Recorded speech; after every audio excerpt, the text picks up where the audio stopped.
Right, I think it's 11 o'clock, so maybe we get started. Hello, everyone, and welcome to this DFI webinar. I'm Arash Khosravifar. I'm the Vice Chair of the Seismic and Lateral Loads Committee, and I'll be moderating this session on behalf of John Sinrich, the Chair of the committee. This is the fourth presentation of the What's Shaking webinar series.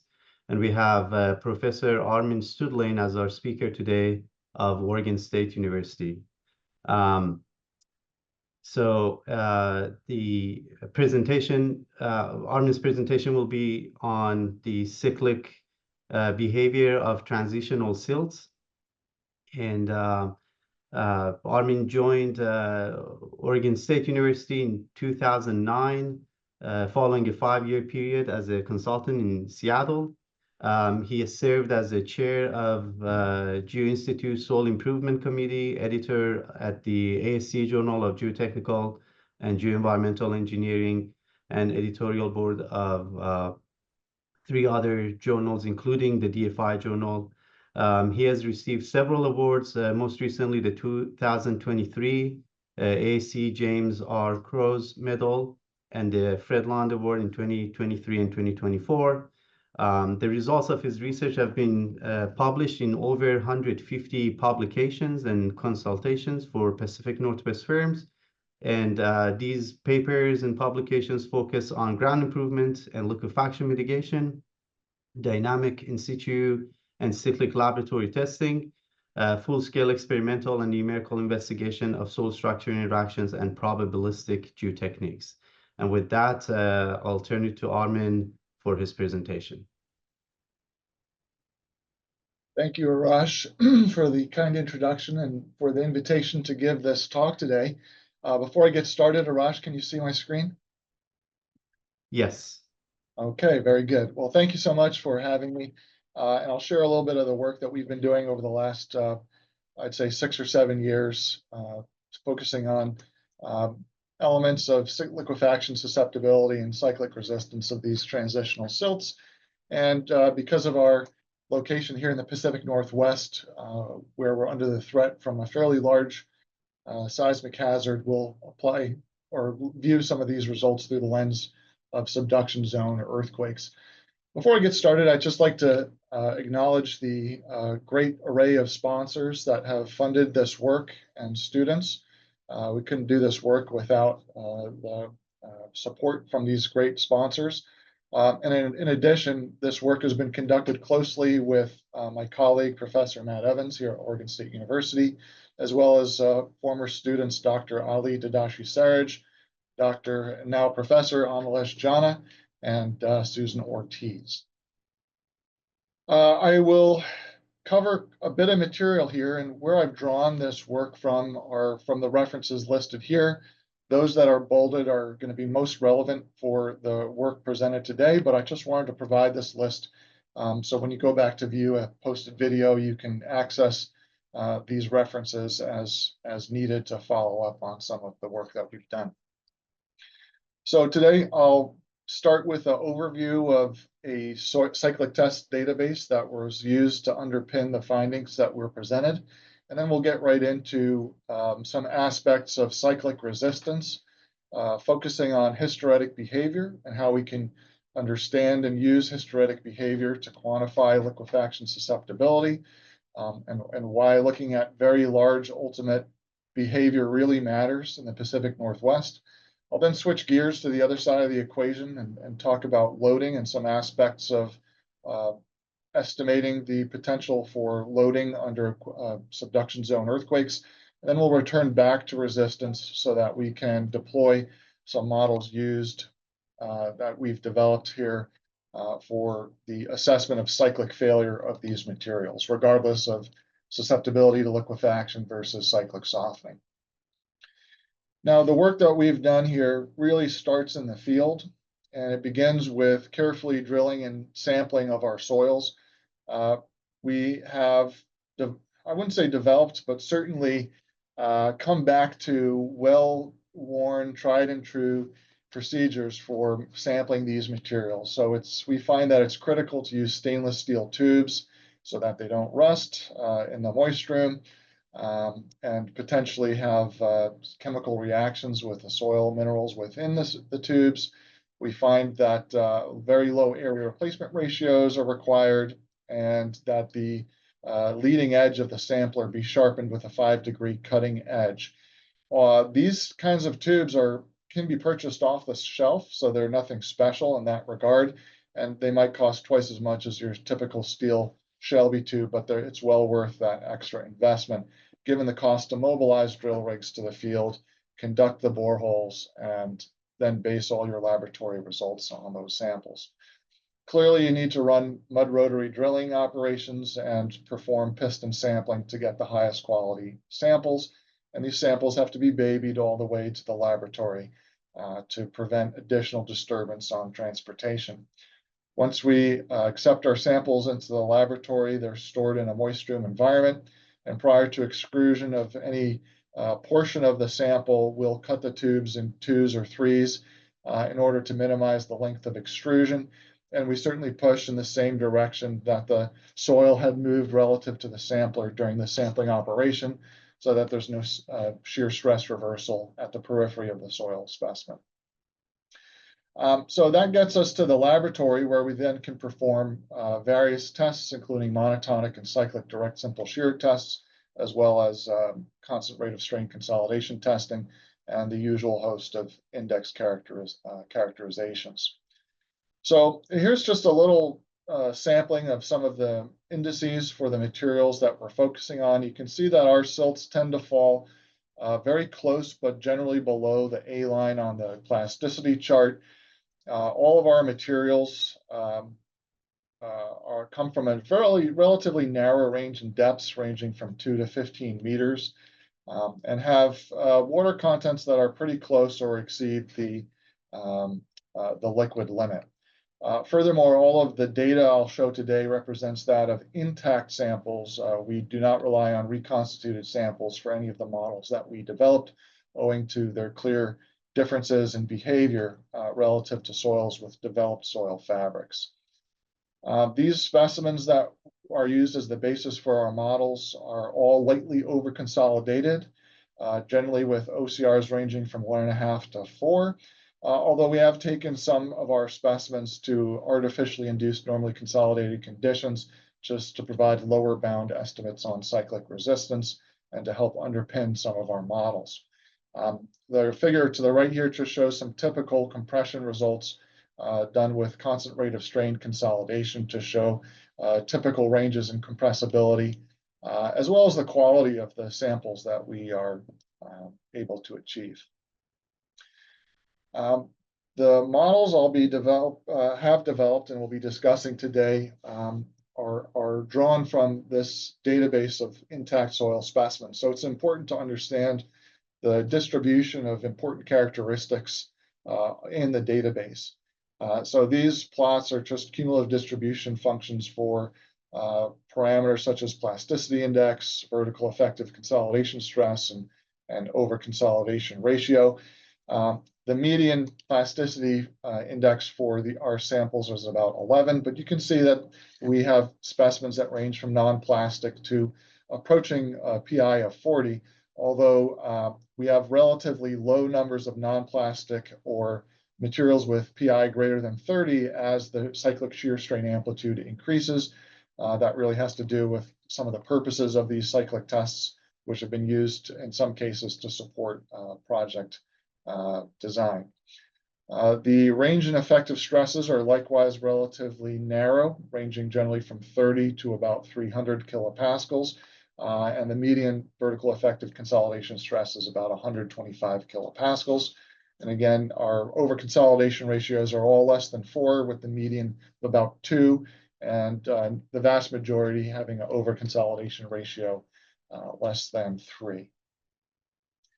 So let's take a look at some of the basic cyclic responses of these silt specimens. And I'll start through a comparative series of plots from 2 specimens, and then we'll step through some other specimens. But in general, you'll see a series of plots where I've got the cyclic stress ratio, or the cyclic shear stress normalized by the vertical effective consolidation stress on the vertical axis. And in that first column, I've got that versus shear strain, demonstrating the stress strain response. In the second column of plots, we have the effective stress paths, where you can see the development of excess pore pressures as the stress paths move towards the origin and to the left. The third column of plots shows the development of shear strain accumulation with the number of cycles of loading, and that fourth column of plots represents the excess pore pressure ratio, or the ratio of excess pore pressure divided by the vertical effective stress, as well with the number of cycles. And in each of these plots, you can see how the transition from red to black indicates that shear strain of 3% has been exceeded. So let's take a look at these two specimens. The first one, specimen B14-8, is a low plasticity silt with a PI of 13 and a void ratio of about 0.092, with an overconsolidation ratio of about 1.5. And so it has higher plasticity and a lower overconsolidation ratio than this non-plastic specimen, which is denser with a void ratio of about 0.76. Both of these specimens were tested at similar vertical effective consolidation stresses and subjected to similar cyclic stress ratios. But you can see some differences in their behaviors. For one part, the number of cycles to achieve 3% shear strain is almost 5.5 times larger than that of the non-plastic specimen. And so we see that the plasticity outweighs the lower density and higher overconsolidation ratio for the non-plastic specimen. On the other hand, for the non-plastic specimen, you see a higher rate of excess pore pressure generation and a higher rate of strain accumulation. But in the end, both of these specimens exhibit cyclic mobility behavior, have pore pressures that exceed 95% of the vertical effective stress, and have hystereses that are demonstrative of sand-like behavior with very low shear stiffness transiently throughout the cycle, and of course those high excess pore pressures. Moving on to another set of comparisons now between a low and high plasticity silt. Again, we've got similar vertical effective consolidation stresses, similar cyclic stress ratios, but the top row of graphs correspond to a specimen with a plastic index of 26, whereas the bottom row has that specimen is characterized with a plasticity index of 15. And note the differences in the void ratio, right? So the higher the plasticity, the higher the void ratio, and that correlation persists throughout all our specimens because with increased clay minerals, which have a wide variety of particle shapes, you're going to get larger void ratios. So for these two specimens, we needed less than a cycle to achieve 3% shear strain. That's because of their higher compressibility. They do have similar overconsolidation ratios. So we can see that in some sense, there's a compensation between the higher plasticity and the lower density, or vice versa, as I have in that third bullet there. Furthermore, the pore pressures are relatively low at 3% shear strain, and while they increase with additional cycles of loading and as cyclic shear strain amplitudes continue to accumulate, the pore pressures are all below 95%. Most importantly, the hysteretic shapes start out as ovaline, and they don't relatively change much throughout very large cyclic shear strain excursions. In other words, they maintain these kind of fat hysteretic loops that are consistent with clay-like behavior. And so that kind of demonstrates some differences with regard to the previous set of specimens presented. So then the question is, can we use some of these cyclic responses, their behavior, to give us some indication about liquefaction susceptibility? So I'll take the opportunity here just to chat a little bit about susceptibility. And I'd like to lead off by pointing out to the audience an important publication that reports on a workshop held here at Oregon State University in September 2022 that dealt specifically with the topic of liquefaction susceptibility. We had a very broad array of participants hailing from both academia and government agencies, as well as practitioners. And it was a day and a half of very good and honest discussion about the opinions regarding liquefaction susceptibility. And there are several key items that I wanted to touch on that stem from this workshop, which you can explore further at the link shown in the bottom right, where you can obtain a copy of this report. The first key item that was discussed is whether liquefaction susceptibility should consider inherent or material characteristics alone, such as clay mineralogy through the proxy of plasticity index, or should liquefaction susceptibility include both elements of material and state. And certainly that was a point of active debate. But in the end, the recommendations from the workshop organizers based on input heard from the attendees is that there's significant benefit to considering material characteristics alone in the assessment of susceptibility and leaving elements of state such as relative density or void ratio or degree of saturation to the assessment of cyclic failure in a triggering analysis or a cyclic softening analysis. Another key area of discussion was essentially terminology. So what do we mean by liquefaction susceptibility? So when we talk about susceptibility to liquefaction, we feel the focus is really on behavior, like these hysteresis loops that we just looked at, whereas other criteria might be more appropriately termed cyclic strength evaluation criteria, where the purpose of an assessment is to lead you to select a certain model for determining cyclic resistance.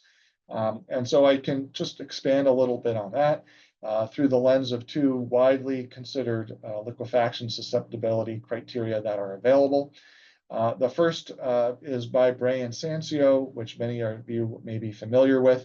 And these were criteria that was developed largely based on observations of cyclic failure during the Coachella earthquakes, where numerous buildings exhibited overturning due to cyclic bearing failure. And these bearing failures occurred in silty soils that had liquefied under the strong shaking as well as the soil structure interaction below those buildings. The other set of criteria was developed on both monotonic and cyclic behaviors that have been observed in the laboratory. And the recommendations for assessing susceptibility really focused on a definition of liquefaction, which was restricted to those soils for which you can assess cyclic resistance using penetration resistance-based methods. So this would be your SVT or your CPT. And so Professor Boulanger proposed changing the name of these criteria that were proposed 20 years ago to something like cyclic strength evaluation criteria, because indeed it is felt that the intent and purposes of these criteria are quite different. And just to summarize again a bit further, regardless of the criteria that you might consider, there's broad agreement that these transitional silts exhibit a broad spectrum of behavior. And I think the four examples that I walked through in the previous slides clearly demonstrate that these transitions are not necessarily linked to any given set of index characteristics. Furthermore, there's broad agreement that soils that can be sampled reliably should be sampled reliably and then tested in the laboratory. Indeed, it's the laboratory responses that are the bottom line in determining whether materials are susceptible to liquefaction or not. And I'd really like to promote and see more drilling and sampling and laboratory testing to support design, because the consequences of designing for liquefaction when you may not have those kinds of displacements is very costly.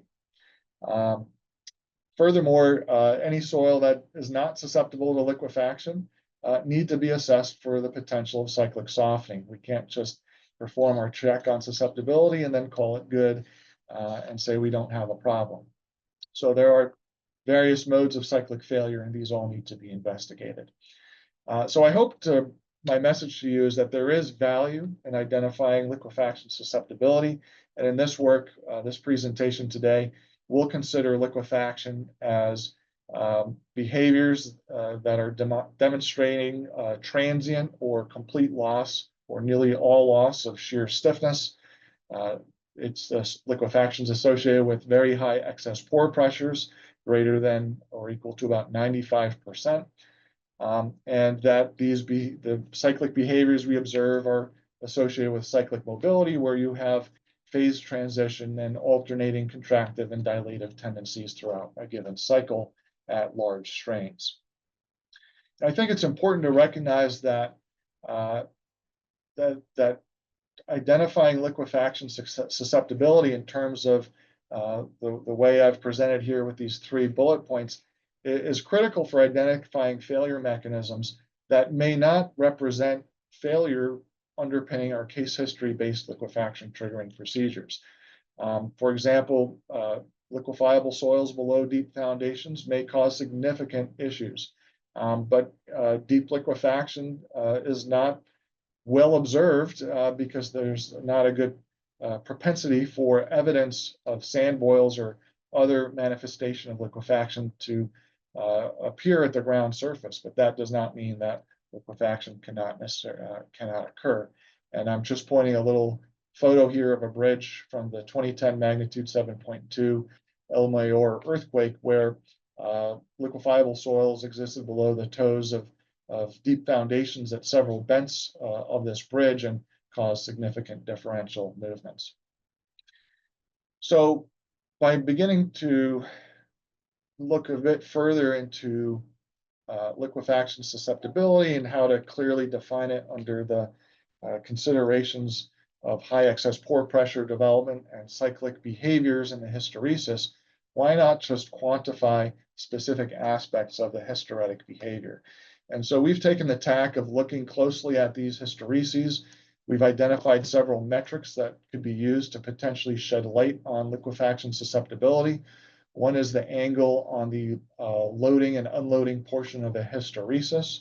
Another metric is the difference between the cyclic shear stress at the origin or at 0% shear strain.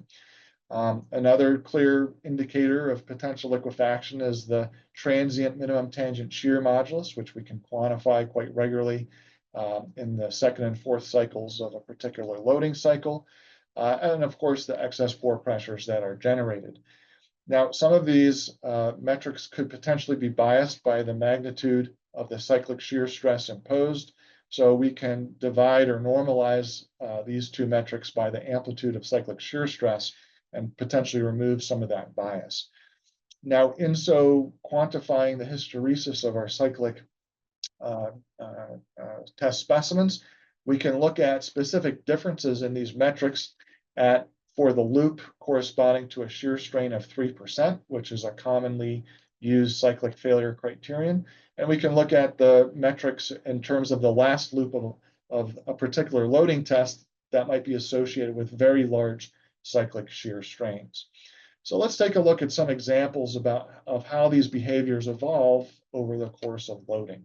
And we'll start with a non-plastic specimen that at 3% shear strain, with that loop highlighted in red, has what we might subjectively or qualitatively call intermediate behavior. The shape is not quite ovaline, neither does it have or demonstrate significant loss of shear stiffness.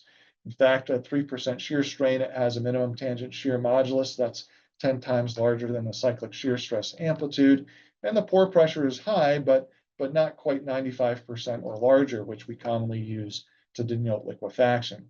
But as those strains accumulate under continued cyclic loading, we begin to see a degradation, significant degradation in the shear stiffness transiently throughout the cycle. And for this last loop here, which is associated with a cyclic shear strain amplitude of 10%, we can see that the pore pressure has now approached 100%, and there's transiently 0 shear stiffness within the cycle. And so we might confidently call that sand-like behavior. On the other extreme, we can look at a higher plasticity silt that has beautifully ovaline hysteresis shapes at 3%. And as cyclic loading continues and strains exceed 10%, we can see that ovaline shape has been maintained. And even at these large shear strain amplitudes, we've got pore pressures that are well below 95%, and we're maintaining some amount of shear stiffness throughout the cycle. And for the last example here, this is from the Port of Longview, specifically Barlow Point, a test site that we've focused on for several years. We can see at 3% shear strain in this red hysteretic loop that we've got significant shear stiffness throughout or minimum tangent shear modulus for that particular strain amplitude. Pore pressures are well below 95%. But as cycling continues and the shear strain approaches 10%, we're generating 100% pore pressure, and we have 0 minimum tangent shear modulus throughout the cycle. Again, showing an evolution under very large strains to sand-like behavior. But that begs the question, these are observations we observe in the laboratory. Well, what happens in the field? And so that was the focus of a National Science Foundation funded research project conducted in collaboration with researchers at the University of Texas at Austin. So we went out to Barlow Point. That's where that last specimen came from. We deployed T-Rex to seismically excite a shallow, low plasticity silt deposit. We're able to achieve shear strains of about 0.15%, so just into the nonlinear inelastic regime. And then the next day, we deployed a 30-second blast program in order to produce larger amplitude shear waves, and we were able to achieve shear strains in excess of 1%. And one of the primary goals of this field investigation was to link observations in the laboratory to field responses in terms of their similarities or differences. And so let's take a look at one of the takeaways from this field experiment. And so what I have here is the variation of the maximum DSS equivalent shear strain observed in the field. We can focus on the round markers that are in blue and black. And we're going to compare the maximum shear strain excursion within a given blast pulse to the pore pressure, the residual excess pore pressure that persisted following passage of each particular shear wave. And what we can see is that there's a steady increase in excess pore pressures as the shear strain amplitude increases. And we're approaching something like 65% at just over 1% shear strain. But interestingly, we can compare the in situ response at the wildlife site that was recorded during the 1987 Superstition Hills earthquake. This particular instrumented deposit was in a silty sand material, so non-plastic. And we can see that the variation of maximum shear strain within a given excursion of the ground motions and its variation with excess pore pressures tracks very closely this low plasticity silt deposit, giving clear indications, number one, on the rate of excess pore pressure generation and thus presumably liquefaction susceptibility, but that the responses to transient ground motions are of much smaller strain amplitude than that in the laboratory. However, going back to our specimens from this particular field site, we can see that the large strain laboratory behavior, which gives rise to indications of liquefaction susceptibility, are clearly linked to the smaller strain transient behavior in the field. And I think the evidence from this field experiment clearly shows that low plasticity silts, and these silts had a PI of 11 to 19, but 11 to 15 was mostly representative, can clearly exhibit very high excess pore pressures and liquefaction tendencies, and that these tendencies in the field require smaller strains than a laboratory. But we need very large laboratory hysteretic responses in order to reveal their liquefaction susceptibility. So continuing on now with liquefaction susceptibility, we can take a good portion of our database and evaluate how metrics such as the minimum tangent shear modulus and excess pore pressure ratio, how they evolve from 3% shear strain to shear strains that are very large and associated with the last cycle of loading. And we can see that for our silt specimens, very few exhibited intermediate type behavior, and most exhibited clay-like behavior at the typical cyclic failure criterion of 3%. But as loading continued and we exceeded 5% shear strain and usually targeted 10 to 12% shear strain, we can see that our specimens transitioned to largely sand-like behavior. Furthermore, this kind of comparison led us to propose rough guidelines for subdividing clay-like and sand-like behavior and the occasional intermediate type responses in a quantifiable manner rather than subjective visual interpretation.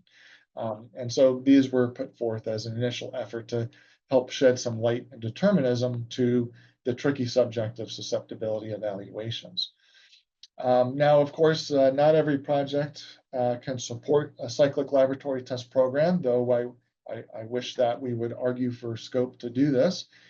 We still need to make some assessments. So we compared the responses thus determined with our hysteretic metrics to various susceptibility criteria. And in general, what we've evaluated seems to line up fairly well with the Bray and Sancio approach. And we suggested some slight modifications, although these are essentially very similar to what Professor Bray has proposed. In general, with a PI of less than or about 12, you're going to generally see large strain sand-like behavior. As the PI increases, you're going to see less tendencies for liquefaction susceptibility.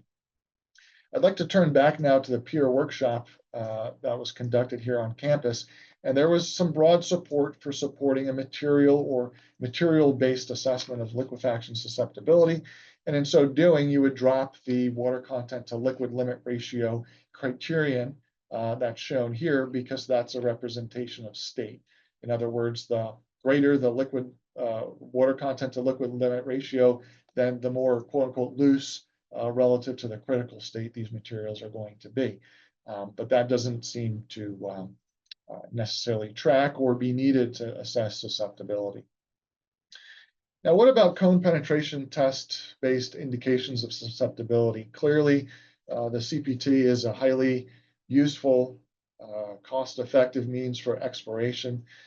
We often use the soil behavior type index to make statements about liquefaction susceptibility, and it's been commonly adopted that a soil behavior type index of about 2.6 is a threshold between sand-like and clay-like.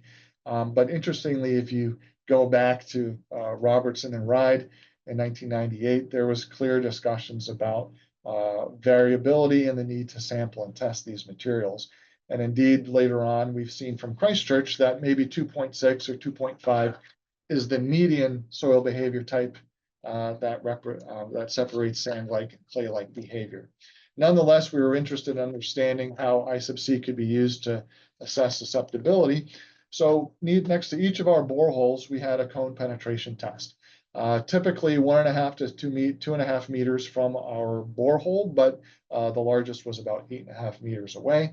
And we're able to take the geometric average of the soil behavior type index over the length of the sample interval and then compare that to the specimen that produced a particular hysteretic response. And so in these kind of busy graphs, which I apologize for, we can see the open markers represent hysteretic metrics representing 3% shear strain, and then the filled markers represents soil behaviors at the, let's say, the ultimate hysteretic behavior that was observed in any particular cyclic test. And what we can see is that the I sub C doesn't really seem to correlate very well with our hysteretic metrics. In other words, at the last cycle of loading, we're seeing excess pore pressures in excess of 95% for I sub Cs approaching 3.0. And we're seeing zero shear stiffness for these fairly high I sub Cs. And so this threshold of 2.6, at least in the Pacific Northwest, does not seem to be a particularly strong metric by which to judge liquefaction susceptibility. And so that's food for thought that we should be considering. So again, the focus has really been on ultimate hysteretic behavior. This is important because it aligns fairly well with material susceptibility concept. Is it appropriate for short duration crustal earthquakes with low number of cycles? Yes, I believe it is, because we really ought to separate assessments of susceptibility from triggering into two separate steps. first being susceptibility and then triggering. And naturally, the third step is to assess the consequences. And this ultimate concept of ultimate hysteretic behavior is certainly appropriate for long duration earthquakes, like those interface events that we have off the coast of Oregon, Northern California, Washington, and British Columbia. And one of our key challenges here is that we don't have historical recorded ground motions from these interface events. The last large event here was January 26, 1700. I wasn't around for that. I'm not sure we were recording ground motions then, not in the way we like to do it now. So we really need to understand just how many cycles of loading these large interface events can produce.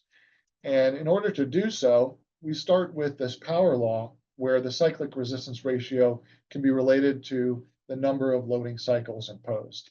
And the key to really understanding the number of equivalent cycles is specifically on the exponent B that we raised the number of cycles to.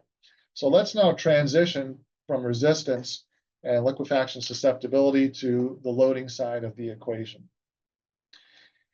So in order to address how many cycles of loading that we can expect, we really wanted to horn in on this power law and specifically this exponent B. So we selected 20 suites of cyclic tests, largely from our own test programs, but also from select studies published in the literature. And we wanted to see if we can make some predictions about exponent B. And so we considered void ratio, plasticity index, and OCR as variables that could correlate to this exponent B. Now, it turns out that void ratio and PI are highly correlated, so we could only use one of those parameters, and so we selected the plasticity index because that's much more easy to determine in the laboratory from disturbed samples. Separately, the overconsolidation ratio turned out to be statistically insignificant. And so we developed this relationship where the exponent B appears to be related to the plasticity index. The lower the plasticity index, the higher the exponent B, meaning the greater the curvature in the cyclic resistance versus number of cycles curve. And as PI increases, we have fairly low or flat cyclic resistance versus number of cycles curves. And so this is an expression that is based on sparse data, but appears to show statistically significant trends with the plasticity index. But how exactly does that help us determine the number of equivalent cycles within any given ground motion? Well, it's been shown by previous researchers that there's a direct relationship between the two. So in order to explore what that relationship might be for our subduction zone ground motions, we went to what was available at the time, the existing NGA subduction database prepared in cooperation with the Peer Center. And we screened out the available ground motions to reveal 429 sets of ground motions that hailed from the three most important site classes where our silt deposits might exist. And you can see the range in distances, moment magnitude of earthquake, and PGAs that these ground motions that were screened from represent. And from these ground motions, we can begin to develop relationships between earthquake magnitude, the exponent B, and the number of equivalent cycles. So this plot is for a B parameter of 0.06. This would be a high plasticity silt. The middle graph is for something that like a low plasticity silt to non-plastic silt, and a B of 0.34 is something like a dense sand. And as we can see is that with high plasticity, we have relatively low sensitivity to the number of equivalent cycles within any given ground motion to the earthquake magnitude, but that sensitivity increases as that B parameter increases. One thing that should be clearly apparent here is the tremendous variability in the number of equivalent cycles for these ground motions. That says that, kind of points us to that, well, the average number of equivalent cycles or the magnitude scaling factor based on equivalent cycles, if based on the mean, that may be questionable. In the end, we binned the results of our ground motion analyses by magnitude. I'm just showing two bins here that are most appropriate for the intraslab events that we can expect in the Pacific Northwest and the interface events that we're expecting. That starts a testing, like provides a planning point for designing a laboratory test program to pick termination criteria in terms of number of cycles. Here I'm showing the mean number of equivalent cycles that we determined for the 4 bins of magnitude. And here we're just comparing the average response for a magnitude 7.5 against prior studies. And there are some differences associated with these longer duration ground motions. If we consider a typical low plasticity silt that might have an exponent of about 0.1, then something like a Nisqually earthquake might be associated with 75 cycles of loading. A magnitude 9, like the Tohoku earthquake, might be associated with 100 cycles of loading. And that's significantly greater than you'd expect for crustal earthquakes. But again, let us not forget the uncertainty or the variability in the number of cycles. The ranges for these 3 magnitudes are 30 to 300. So again, let's begin to include uncertainty in these estimates of number of cycles in our assessments. Furthermore, these are really high numbers of loading cycles. We might push our materials to ultimate behavior. Assessing their ultimate hysteretic behavior is important. Real briefly, we can use these determinations of loading cycles to propose subduction zone appropriate magnitude scaling factors. We can calculate the magnitude scaling factor for use. The simplified method is taking the number of cycles associated with a magnitude 7.5 earthquake and dividing them by other magnitude of earthquakes, raise it to that power of exponent b. Certainly, we should expect some differences for certain cases. Let's take a look. If we've got high plasticity silts with relatively flat cyclic resistance curves, maybe the B is something like 0.05, that's going to yield a magnitude scaling factor of about 1 for all magnitudes. There just is no sensitivity to magnitude of earthquake. As the plasticity reduces, maybe we're approaching PIs of 10 to non-plastic conditions. We'll have a B of about 0.1 to 0.14, and there's really no change compared to the Idris and Boulanger magnitude scaling factors. Again, because the curve is relatively shallow, but as we begin to look at non-plastic silts and sands of increasing density, you can see that there are very large differences in the magnitude scaling factors. In other words, the magnitude scaling factor is not as sensitive to earthquake magnitude, and that's again directly related to the duration of these earthquakes. And so a relatively ugly form of our magnitude scaling factor is shown here. But if you can estimate exponent b, perhaps using our expression, and you have a particular magnitude earthquake you're interested in, you can make an assessment of the magnitude scaling factor to use with the simplified method. So with that understanding of loading associated with our subduction zone earthquakes, so we'll return now back to resistance. And here in the Pacific Northwest, we're constantly faced with challenges in quantifying cyclic resistance. So it was of interest to see how well various methods would produce estimates of cyclic resistance relative to our measurements. So we've got a couple of comparisons here. In the hollow markers, we have either CPT-based penetration resistance-based triggering type cyclic resistances. We've corrected them to in situ vertical effective stress and fines contents. And we also have the Shansett-based assessments for cyclic softening using parameters that are appropriate for silts and the overconsolidation ratio measured in the laboratory. And so we're comparing our estimates of cyclic resistance to those that are actually measured. If we look at the higher PI specimens in our database, we can see that the Shansett approach is really good. The estimates are within 5%, and this is wonderful to see. So if you've been assessing cyclic softening using the Shansett-based approach, it surely seems to be a reliable way to go.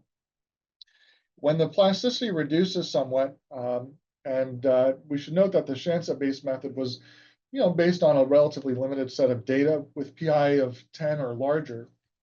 But in any case, when we look at our comparisons here, there are some appropriate estimates of cyclic resistance, but others are not as good. And then if we look at the non-plastic to very low plasticity silts, there's just a significant difference in the measured versus CPT-based cyclic resistances. And so that's concerning. And we wanted to certainly see if we can provide better forward estimates of cyclic resistance. Now, these materials can be sampled. They should be sampled, and I hope that we encourage you to do that. But in order to justify a lab testing program, you need to have some 30% design recommendations there that lead you to that, and that can give you the basis to make your arguments for expanded scope. So we need a means to reliably estimate what the cyclic strengths are going to be a priori. So in order to do that, we developed a model for cyclic resistance, and we followed a kind of staged approach where we would separate our database into training and testing.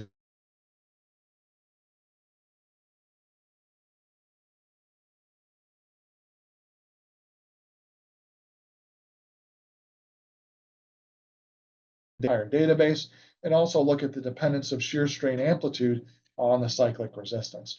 And I'll give you an example of the testing and training for cyclic failure criterion of 3% strain.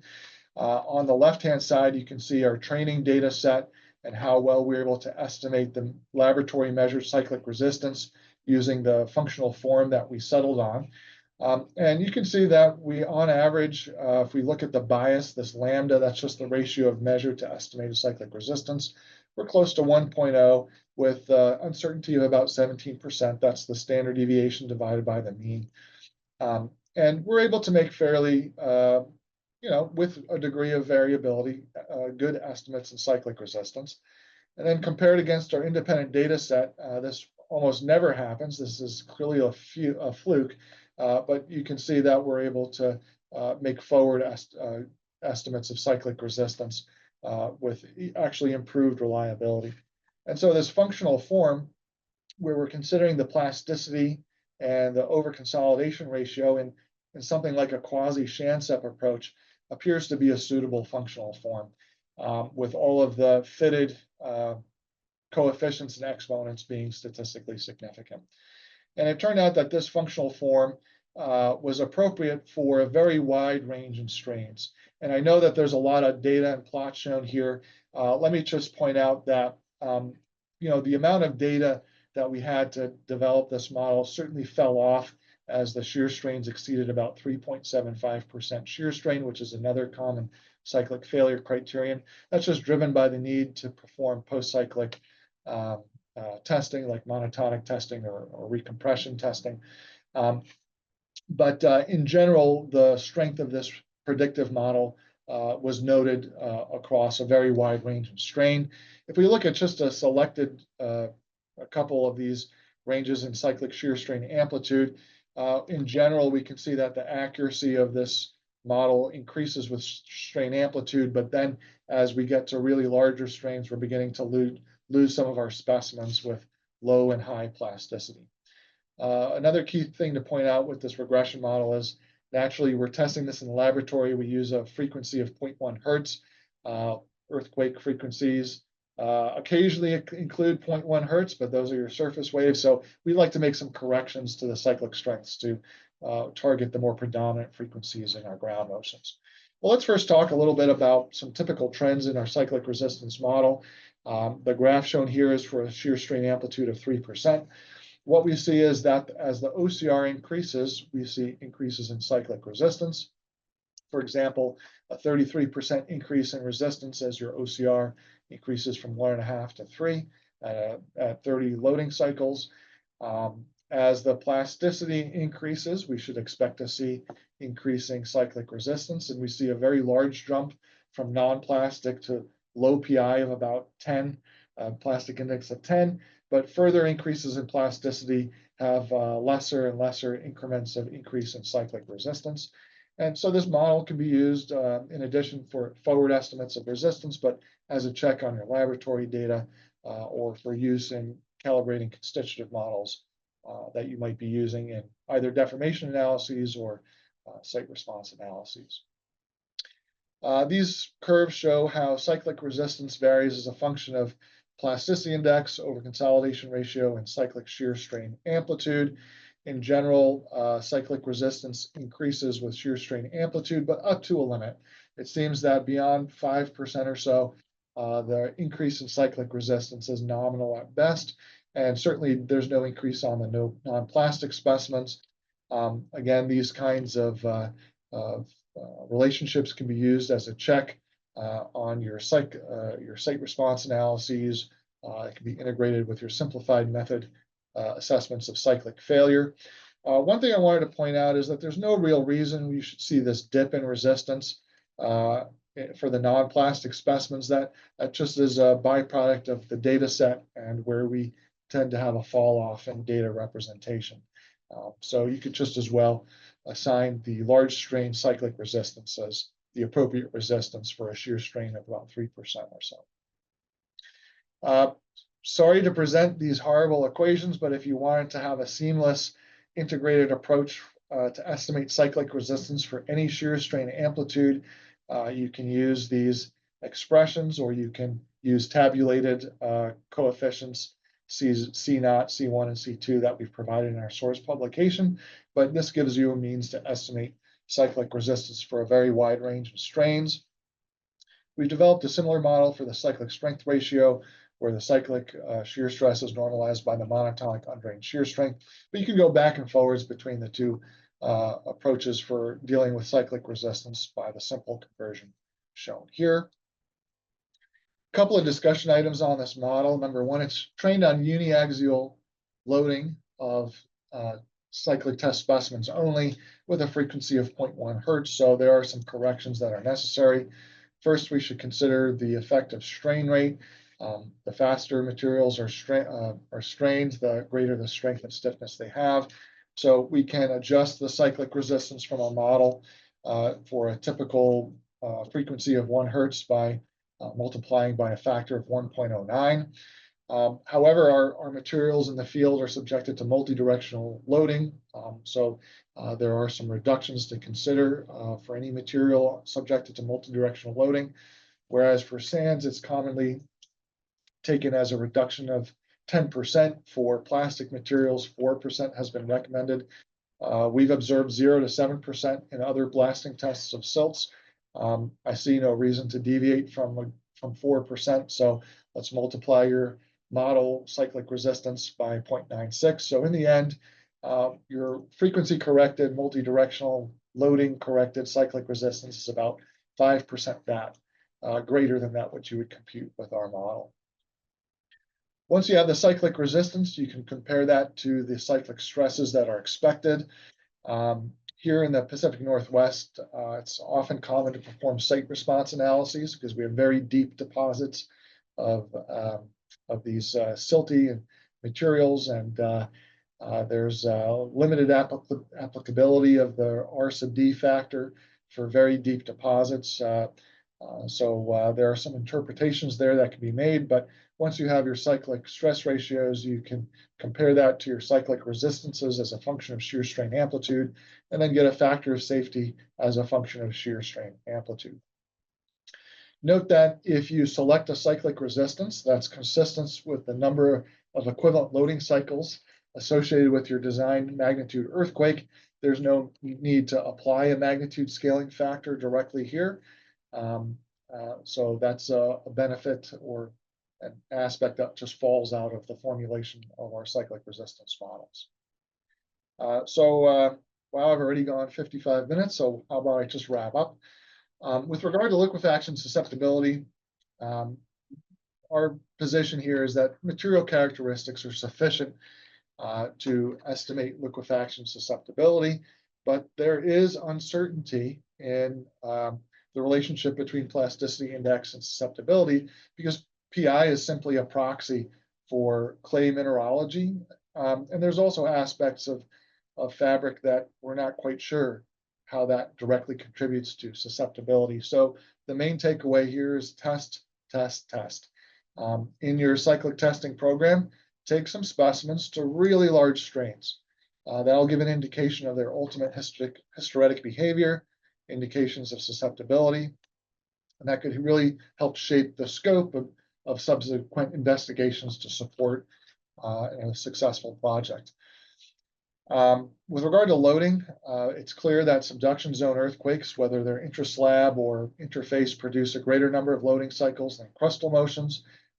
We recommend the use of our models presented here to give you estimates of the number of equivalent loading cycles as well as their uncertainty. You can use our proposed model for exponent B to help make your estimates of the number of equivalent loading cycles. In terms of resistance, you can dial in the cyclic strength for a particular strain amplitude. That can be useful for performance-based design aspects. It also can be used to help plan a cyclic laboratory test program, calibrate constitutive models, or just perform checks on your site response analyses. We have found that our relatively complex in situ dynamic tests has really shed important understandings and light on the behavior of these deposits subjected to powerful ground motions. We've tried to link them to laboratory responses, but there'll be more on this as time goes on, and perhaps we'll return to present some of our findings from that work. But with that, I'd just like to conclude and thank again our sponsors and the great colleagues I've had to work on this work, and appreciate your time for attending this talk, and I'll be happy to take questions if there are any.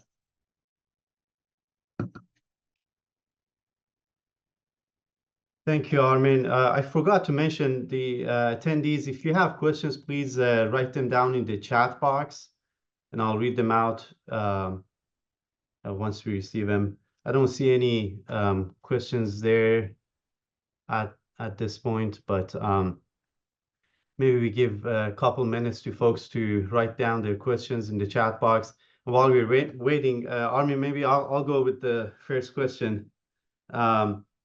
So I'm curious. You mentioned a few times during your presentation, but just kind of like a takeaway home for practitioners who encounter silt soils at their site. Where would you suggest starting in terms of using predictive models such as the ones that you mentioned or proposed by others, lab testing, and in situ penetration, SPT or CPT? Where would we start? Yeah, that's a great question. I think to support 30% design recommendations, we'll typically deploy a combination of cone penetration testing and laboratory tests. And preferably, we'd like to pair your borehole and your cone penetration test, at least one of them at a particular site, so that you can correlate between the two, right? I always prefer pushing your cone first. And the reason for that is that which should help identify those specific depths that you need to take thin wall tube sampling. So, I would start an investigation with that mindset. In addition, performing index characterization, compressibility can be a really important indicator of potential issues. But at least then you have tubes and tube samples that you can return back to perform cyclic testing if needed. But at the 30% design level, these available models can be used as with basic characterization testing to give a fairly informed view of whether things are straightforward and you can move forward with typical procedures, or whether cyclic testing has the potential either to mitigate risk or to provide cost savings in terms of decisions. Thank you. Oh, I see. Looks like there was a question in the Q&A. You can either write your question in the Q&A or the chat section. Yeah, I see a Q&A came through where regarding availability of this information. So there are two peer reports that are useful and that I've drawn material from for this presentation. One is the report on the workshop of liquefaction susceptibility, and the other is a report in which we develop these cyclic resistance models as well as models to estimate the number of equivalent loading cycles. We've also published these models in the ASCE Journal of Geotechnical and Geoenvironmental Engineering. Any participant today can reach out to me to request copies of either the reports or the actual publications. The publications are a bit more concise, so you might save some time by reading those, but I'd be happy to share them with any participant. We just got a clarification in the chat from one of the attendees that the chat section has been disabled. My apologies for that. I'm not sure how to undo that to make it available. But in the meantime, please, it looks like the question and answer section is working. So if you have questions, please write in that section. Oh, there's another question. I don't know if everyone can read the questions, so I'm gonna read read them loud. Do you have any experience with varve deposits that have thin layers of soils that vary from non-plastic fine sands and silts to higher plasticity soils? Yeah, here in the Pacific Northwest, we do have glaciolacustran materials. In my experience consulting some 20 years ago, we didn't run across a whole lot of varve deposits that weren't heavily over-consolidated and glacially overridden. So those don't tend to be an issue. But in, for example, the Connecticut Valley varved clays, where you have these clearly distinguished varves, where you have alternating material types, I think that those are fascinating materials. Clearly, there are highly anisotropic planes of weakness associated with the bedding. And the question then is how to prepare specimens that have just two or one varve or consisting of two components so that you might be able to isolate what that cyclic resistance could be and whether it's arguable whether that even be appropriate. Maybe you need something like a cyclic interface shear test where the two sides of the interface are just soils and the different varves. I do not have experience cyclically testing those deposits. That is, I'd love to do, certainly love to do that. But in those cases, with regard to manifestation of liquefaction, you'd expect that the liquefiable tendencies of the coarser grain portions would be suppressed significantly by the finer grain deposits. There are highly interbedded deposits from Christchurch that have shown the significant effect of higher plasticity, finer interbed suppressing some of the responses at the ground surface in terms of liquefaction manifestation.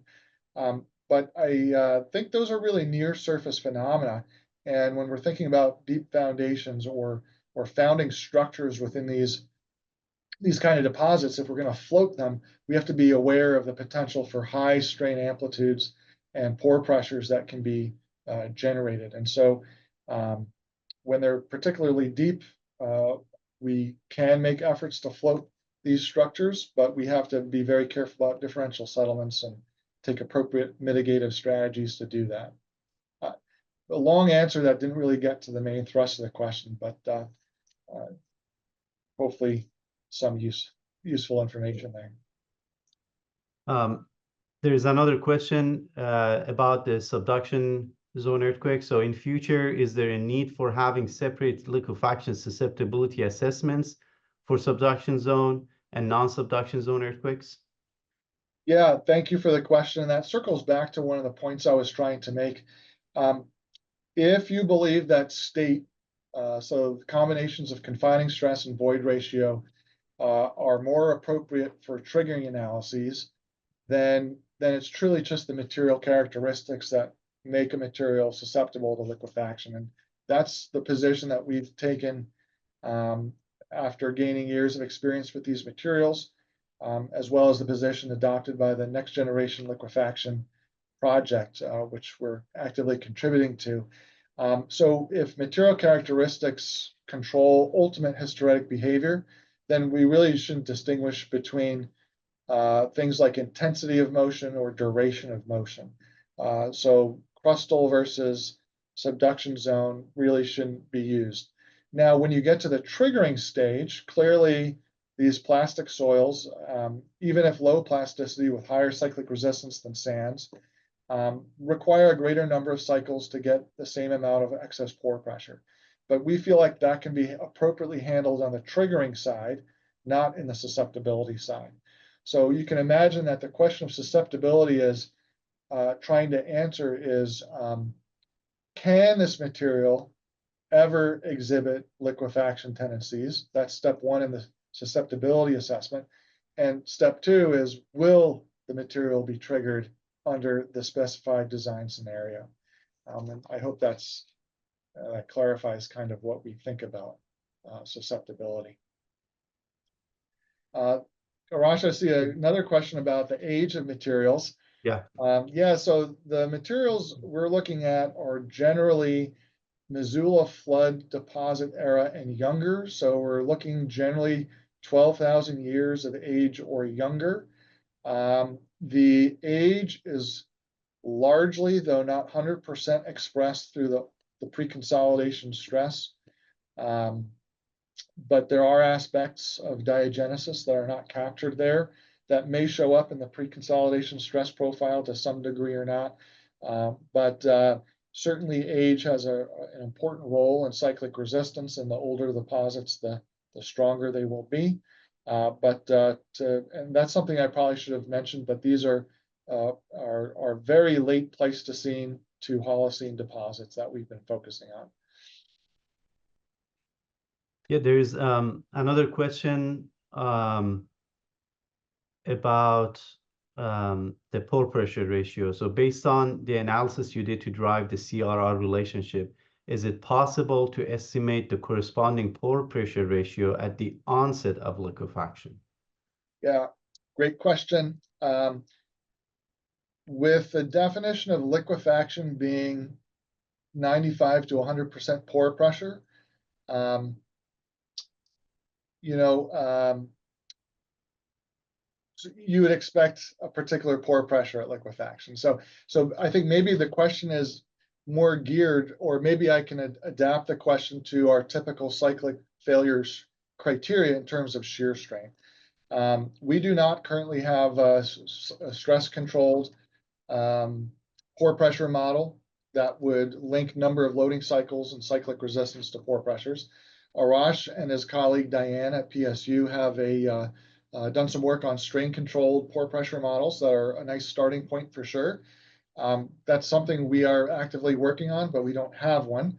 But actually, might I also suggest that the amount of pore pressure may not be as important as we think, as the strain associated with the number of loading cycles, because it's the strain that gives direct rise to the deformations and the consequences of cyclic loading. So in some cases, when we're thinking about constitutive models for 2D or 3D numerical simulation of complex projects and project geometry, it'd be really nice to have a pore pressure model. But within the simplified method and some basics for calibrating models, if you can associate number of loading cycles and cyclic resistance or cyclic stresses with shear strains, that's probably good enough to get you most of the way there. Very good.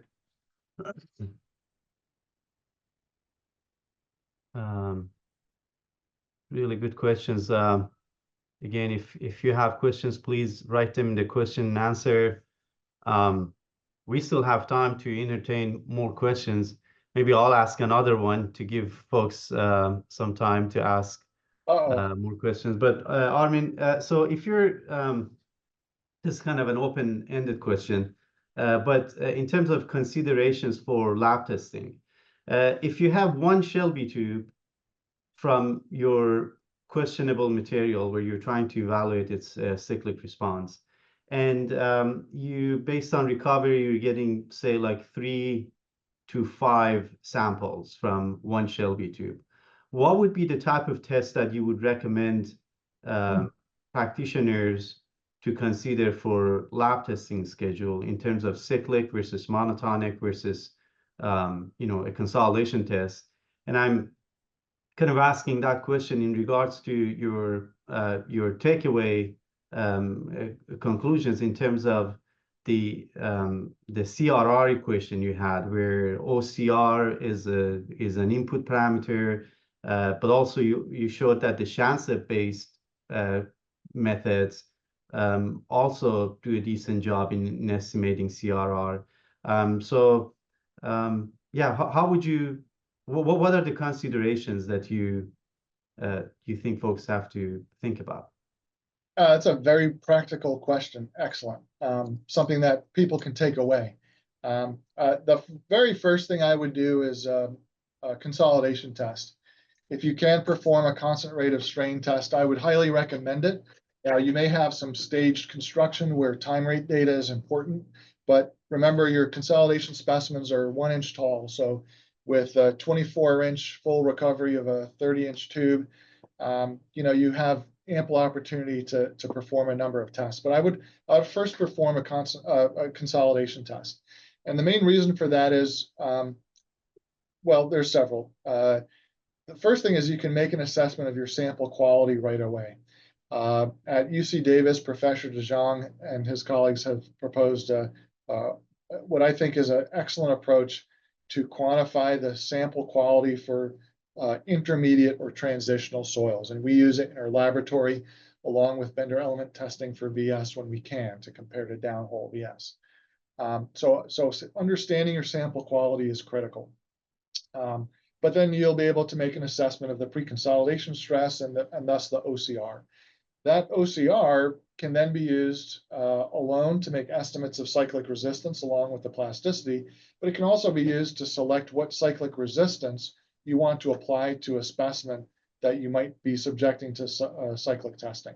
Again, you can make estimates of cyclic resistance with some of the models we've proposed, and that could be a starting point to see where does your material lie relative to the average response represented in this database. So I would start with the consolidation test. I would want to perform a monotonic strength test. Again, we like the DSS. Number one, the samples or the specimens are only 1 inch tall, but it's also the appropriate stress path in terms of global stability for averaging the triaxial compression to simple shear to triaxial extension stress paths. Gives you essentially an expected average response across a slip surface. In terms of dynamic loading, the cyclic DSS stress path represents, in an idealized sense, vertically propagating horizontally polarized shear waves. So yeah, I do a monotonic strength test, and then I would perform, cyclic tests. Of course, we've got that in the laboratory. You may not have that, but at a minimum, compressibility and strength. Thank you. There's another good question about relative density versus void ratio. So the question is, have you looked at and recorded relative density? Is that used in your analysis? And if not, would it be valuable or perhaps void ratio? Right. And finally, degree of saturation, as I guess we assume all samples are saturated. Yeah, thank you for the question, Larry. Appreciate that. For our non-plastic silts, the lowest fines content is typically 30%. And we find that, well, first of all, with a fines content of 30%, the ASTM standards for EMIN and EMAX don't apply. And it's very difficult to determine the limiting bounds on void ratio. So we have not taken any steps to assess relative density. What we see is as the degree of plastic fines increases, there's a clear signature in the void ratio where these two elements are highly correlated. And so void ratio and plasticity essentially begin to explain a whole lot about the state of the soil. So what we always because of the inability to assess relative density, we stick with void ratio. But in the end, our models are built on plasticity because that's so much easier and cheaper to determine. With the vast majority of our specimens, they are saturated or very nearly saturated, being on like 99.5% saturation. We do have some sites at some locations where you may have the 95 or the 97% saturation. And one of the benefits of cyclic direct simple shear testing is you don't need to back pressure saturate your specimens. And we don't want to back pressure saturate our specimens because if they're not saturated to begin with, they're not likely to be saturated in the field. And we want a cyclic resistance that's most, or monotonic strength that's most associated with the in situ conditions. And if we back pressure saturate them, the resistance would reduce, and that's not reflective of in situ conditions. So we don't want to be conservative in that way. We'd like to be conservative in a controllable, well thought out approach if that's what's called for. But we shouldn't, so anyway, that's a long response to what the degree of saturation of our specimens is. Thank you.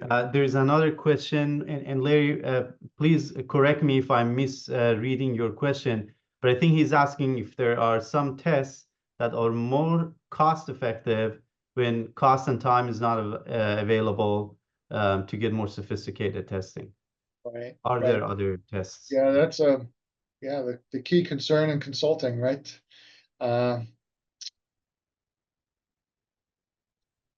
Well, I think that if you have plasticity and over-consolidation ratio, you have largely solved the problem. Now, we have seen differences in cyclic responses based on differences in soil fabric, which is very difficult to quantify, but there are differences. But to get most of the way there, if you can perform, number one, get high quality samples and really do your best to quantify the pre-consolidation stress, that coupled with plasticity, that that should get you most of the way to make fairly informed decisions. Pairing your CPT with the location with your exploration, your borehole, that's really great for making use of other CPTs for interpolating across your sites, developing site-specific fines content, plasticity correlations between those limited samples and your CPT. That's very cost-effective. Armin, I think there's a follow-up to that question from Larry in regards to strength and compressibility tests, which I think you mentioned with the 1D compression test, a consolidation test, and an monotonic DSS test. So I don't know if you want to address that. If you have a compressibility and then even a triaxial consolidated undrained test, you can convert that strength to a simple shear strength. That if that's commonplace enough in your laboratory, it's money well spent if you can't do the cyclic testing. Armin, just my follow-up question to that, do you have a rough estimate of cost for maybe not the exact value, but just comparing cyclic testing, the cost associated with cyclic testing versus consolidation tests and strength tests? Does it cost a whole lot more to do cyclic tests if you're already doing these tests? Here's my opinion, and then Arash, you can answer your own question because I know you're active in that space. The main cost is mobilizing your drill rigs, conducting the borehole. So then the question is, can you work with a laboratory who does have that advanced laboratory testing equipment? Both Portland State University and OSU do offer that service to practitioners. And then there's a cost with transporting your samples to our labs. But the cost of a cyclic test is actually less than our odometer testing, where you want time rate testing because it's such a long test. We can extrude, prepare, mount a specimen, consolidate it, and cyclically test it all in a day, and then post-cyclic testing depends on, the length of that, duration of that testing depends on what test you want to do. But the tests are not that particularly expensive. It really comes down to availability of equipment in the region where you work. So what is the cost? One cyclic test might be something like I forget how much our fee is. It's like $600 or $700, or maybe even less than that.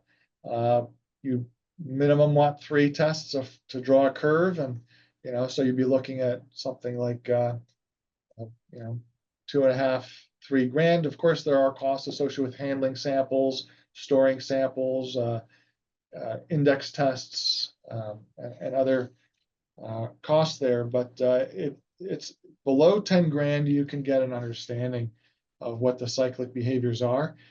And I'll just share a brief story here. The first test we did for the Oregon Department of Transportation, we performed a scope of laboratory testing for $16,000. They saved more than $1 million on not improving the ground with ground improvement because of the results of the testing. That return on investment was greatly appreciated by all involved. So I think that viewing laboratory testing as understanding and reducing the perceived risk is well worth it, as well as giving you tangible design parameters that you can hang your hat on. Perfect. Well, we've had a lot of good questions. I think we can probably conclude this webinar now, and maybe give it. If there are more questions, please contact Armin directly. I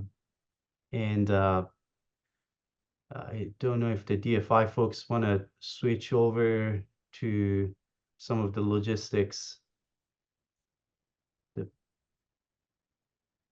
Oh, there you go. Thanks. Well, thank you, Armin. Thank you very much for your presentation. Now thank you, the attendees, for attending this webinar. The PDH certificates will be available for paid registrants, there's an evaluation that will be followed through the event module. You can register for these webinars at dfi.org, you can give feedback and suggestions by directly emailing to techactivities@dfi.org. There is so as I said, the What's Shaking webinar series started about a couple of years ago by the DFI Seismic and Lateral Load Committee. This is our 4th presentation. Please mark your calendar for the next one. Is coming up in April 1st, 2025. And then the next one after that is in August 21st, 2025. We're still working on the presenters for these webinars, but please keep an eye for emails from DFI regarding these webinar series. Thank you, Arash, and thank you to the DFI for letting me share, this work with you all, and looking forward to the next webinar. Yeah, thank you very much. Thank you all, and have a great rest of your day. Thank you so much.